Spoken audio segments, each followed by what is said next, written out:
കേരളത്തിൽ കമ്മ്യൂണിസ്റ്റ് പാർട്ടികളുടെ, പ്രത്യേകിച്ച് സിപിഐഎം നേതൃത്വം നൽകുന്ന എൽഡിഎഫ്, മുൻകാല ഭരണങ്ങളെയും നിലവിലെ പ്രവർത്തനശൈലിയെയും മുൻനിർത്തി നേട്ടങ്ങളും നഷ്ടങ്ങളും താഴെ പറയുന്ന രീതിയിൽ വിലയിരുത്താം. പ്രധാന നേട്ടങ്ങൾ. അഡ്വാന്റേജസ്. പൊതുവിദ്യാഭ്യാസവും ആരോഗ്യവും. സർക്കാർ സ്കൂളുകളെയും ആശുപത്രികളെയും രാജ്യാന്തര നിലവാരത്തിലേക്ക് ഉയർത്തുന്നതിൽ public education rejuvenation mission and Aardram mission communist സർക്കാരുകൾ വലിയ ശ്രദ്ധ നൽകാറുണ്ട്.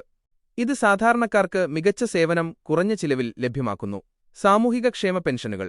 പെൻഷൻ കൃത്യമായി വിതരണം ചെയ്യുന്നതിലും അത് കാലാനുസൃതമായി വർദ്ധിപ്പിക്കുന്നതിലും എൽഡിഎഫ് സർക്കാരുകൾ കാണിക്കുന്ന താൽപര്യം സാധാരണക്കാരുടെ ഇടയിൽ വലിയ സ്വാധീനം ചെലുത്താറുണ്ട്. അടിസ്ഥാന സൗകര്യ വികസനം. കിഫ്ബി, കെഐഐഎഫ്ബി പോലുള്ള സംവിധാനങ്ങളിലൂടെ വലിയ പാലങ്ങൾ, റോഡുകൾ, കെട്ടിടങ്ങൾ എന്നിവ നിർമ്മിക്കുന്നതിൽ ഇവർ വേഗത കാണിക്കുന്നു. വൻകിട പദ്ധതികൾ. ഉദാഹരണത്തിന് ഗെയിൽ പൈപ്പ്ലൈൻ, ദേശീയപാത വികസനം നടപ്പിലാക്കുന്നതിലെ നിശ്ചയദാർഢ്യം ശ്രദ്ധേയമാണ്. ദുരന്ത നിവാരണവും അതിജീവനവും. പ്രളയം, നിപ്പ, കോവിഡ് തുടങ്ങിയ പ്രതിസന്ധികളുണ്ടായപ്പോൾ സർക്കാർ സംവിധാനങ്ങളെ ഏകോപിപ്പിച്ച് പ്രവർത്തിപ്പിക്കുന്നതിൽ ക്രൈസിസ് മാനേജ്മെന്റ് കമ്മ്യൂണിസ്റ്റ് ഭരണകൂടങ്ങൾ മികച്ച പ്രകടനം കാഴ്ചവെച്ചിട്ടുണ്ട്. മതേതര നിലപാടുകൾ. വർഗീയതയ്ക്കെതിരെ ശക്തമായ നിലപാട് സ്വീകരിക്കുന്നതും സാമൂഹിക നീതി ഉറപ്പാക്കുന്നതും ഇവരുടെ വലിയ നേട്ടമായി പലരും കാണുന്നു. പ്രധാന നഷ്ടങ്ങൾ, കുറവുകൾ, ഡിസഡ്വാന്റേജസ്.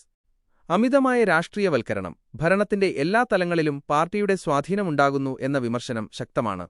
പോലീസ് സ്റ്റേഷൻ മുതൽ സർക്കാർ ഓഫീസുകൾ വരെ പാർട്ടി ഇടപെടലുകൾ നടക്കുന്നത് നീതിനിഷ്ഠമായ ഭരണത്തിന് തടസ്സമാകാം. സാമ്പത്തിക പ്രതിസന്ധി. വൻകിട പദ്ധതികൾക്കായി കടമെടുക്കുന്നത് കേരളത്തിന്റെ കടബാധ്യത റെക്കോർഡ് ഉയരത്തിലെത്തിച്ചിട്ടുണ്ട്. ഇത് ഭാവിയിൽ വലിയ സാമ്പത്തിക തകർച്ചയ്ക്ക് കാരണമായേക്കാമെന്ന ആശങ്ക വിദഗ്ധർ പങ്കുവയ്ക്കുന്നു. തൊഴിലില്ലായ്മയും സംരംഭകത്വവും. കേരളത്തിലെ ട്രേഡ് യൂണിയൻ സംസ്കാരം പലപ്പോഴും പുതിയ വ്യവസായികളെയും നിക്ഷേപകരെയും കേരളത്തിൽ നിന്ന് അകറ്റുന്നു. ഇത് അഭ്യസ്തവിദ്യരായ യുവാക്കൾ തൊഴിലിനായി അന്യസംസ്ഥാനങ്ങളെയും വിദേശരാജ്യങ്ങളെയും ആശ്രയിക്കേണ്ട അവസ്ഥയുണ്ടാക്കുന്നു. അക്രമരാഷ്ട്രീയം. രാഷ്ട്രീയ എതിരാളികൾക്കെതിരെയുള്ള അതിക്രമങ്ങളും പാർട്ടി ഗ്രാമങ്ങൾ പോലുള്ള പ്രവണതകളും കമ്മ്യൂണിസ്റ്റ് ഭരണം നിലനിൽക്കുന്ന സ്ഥലങ്ങളിൽ ഒരു വെല്ലുവിളിയായി തുടരുന്നു. പിൻവാതിൽ നിയമനങ്ങൾ. പിഎസ്സിയെ മറികടന്ന് കരാർ അടിസ്ഥാനത്തിലും മറ്റും പാർട്ടി ബന്ധമുള്ളവർക്ക് ജോലി നൽകുന്നു എന്ന ആരോപണം യുവജനങ്ങളുടെ ഇടയിൽ വലിയ അതൃപ്തിയുണ്ടാക്കാറുണ്ട്. വിലയിരുത്തൽ. കമ്മ്യൂണിസ്റ്റ് ഭരണത്തിന്റെ ഏറ്റവും വലിയ കരുത്ത് സംഘടിതമായ പ്രവർത്തനവും ദരിദ്രപക്ഷ നയങ്ങളുമാണ്. എന്നാൽ അമിതമായ പാർട്ടി ഇടപെടലുകളും സാമ്പത്തിക അച്ചടക്കമില്ലായ്മയും ഭരണത്തിന്റെ തിളക്കം കുറയ്ക്കാറുണ്ട്. മുൻകാലങ്ങളിൽ നിന്ന് വ്യത്യസ്തമായി ഇന്ന് വൻകിട മൂലധന നിക്ഷേപങ്ങളെ അവർ സ്വാഗതം ചെയ്യുന്നുണ്ടെങ്കിലും താഴെത്തട്ടിലുള്ള ഉദ്യോഗസ്ഥ ഭരണത്തിലും പാർട്ടി ശൈലിയിലും മാറ്റം വരുത്തുക എന്നത് ഇന്നും ഒരു വെല്ലുവിളിയാണ്.